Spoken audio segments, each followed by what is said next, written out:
ಮನೆಯೊಂದರಲ್ಲಿ ಕಂತೆ 2,000 ರೂಪಾಯಿ ಮುಖಬೆಲೆಯ ನೋಟುಗಳನ್ನು ಗೋಣಿಯಲ್ಲಿ ಕಟ್ಟಿ ಇಡಲಾಗಿದೆ ಎಂದು ದಾಳಿ ನಡೆಸಿದಂತಹ ಪೊಲೀಸರಿಗೆ ಮನೆಯಲ್ಲಿ 7.5 ಕೋಟಿ ರೂಪಾಯಿ ಹಣ ಪತ್ತೆಯಾಗಿದೆ. ಕೇರಳದ ಕಾಸರಗೋಡಿನ ಅಂಬಲತ್ತರದ ಪರಪ್ಪಳ್ಳಿ ಎಂಬಲ್ಲಿ ಒಂದು ಮನೆಯಲ್ಲಿ ಈ ಹಣವನ್ನು ಪೊಲೀಸರು ಜಪ್ತಿ ಮಾಡಿದ್ದಾರೆ.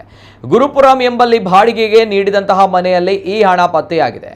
ಪಾಣತ್ತೂರಿನ ಪಣತ್ತಡಿ ಎಂಬಲ್ಲಿನ ಅಬ್ದುಲ್ ರಜಾಕ್ ಎಂಬುವರು ಈ ಮನೆಯಲ್ಲಿ ಬಾಡಿಗೆಗೆ ಇದ್ದು ಸದ್ಯ ನಾಪತ್ತೆಯಾಗಿದ್ದಾರೆ. ಖಚಿತ ಮಾಹಿತಿ ಪಡೆದ ಪೊಲೀಸರು ರಾತ್ರಿ ವೇಳೆ ಈ ಕಾರ್ಯಾಚರಣೆ ನಡೆಸಿದರು. ದಾಳಿಯ ವೇಳೆ ಮಾಹಿತಿಯಂತೆ ಗೋಣಿಯಲ್ಲಿ ಕಟ್ಟಿ ಇಡಲಾಗಿದ್ದ ಕಂತೆ ನೋಟು ಪತ್ತೆಯಾಗಿದ್ದು ಎಣಿಕೆ ಮಾಡಿದ ಪೊಲೀಸರಿಗೆ ಸುಮಾರು 7.5 ಕೋಟಿ ರೂಪಾಯಿ ಹಣ ಇರುವುದು ಪತ್ತೆಯಾಗಿದೆ.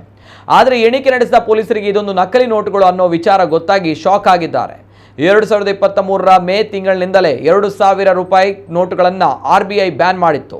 ಸೆಪ್ಟೆಂಬರ್ ಅಂತ್ಯದವರೆಗೆ ಎಲ್ಲ ನೋಟುಗಳನ್ನು ಬ್ಯಾಂಕ್ಗೆ ಹಿಂದಿರುಗಿಸಲು ಸೂಚಿಸಿತ್ತು. ಆದರೆ ಅಬ್ದುಲ್ ರಜಾಕ್ ಈ ನಕಲಿ ನೋಟುಗಳನ್ನು ಯಾಕಾಗಿ ಇಟ್ಟುಕೊಂಡಿದ್ದಾನೆ ಅನ್ನೋದು ಗೊತ್ತಾಗಿರಲಿಲ್ಲ. ಹೀಗಾಗಿ ಆತನಿಗೆ ಫೋನ್ ಮಾಡಿದರೆ ಮೊಬೈಲ್ ಸ್ವಿಚ್ ಆಫ್ ಮಾಡಿ ತಲೆಮರೆಸಿಕೊಂಡಿದ್ದಾನೆ. ಕಾಸರಗೋಡು ಅಂಬಲತ್ತರ ಪೊಲೀಸ್ ಠಾಣೆಯಲ್ಲಿ ಪ್ರಕರಣ ದಾಖಲಾಗಿದ್ದು ಪೊಲೀಸರು ನಕಲಿ ನೋಟಿನ ಮಾಲೀಕ ಅಬ್ದುಲ್ ರಜಾಕ್ನ ಬೆನ್ನು ಬಿದ್ದಿದ್ದಾರೆ.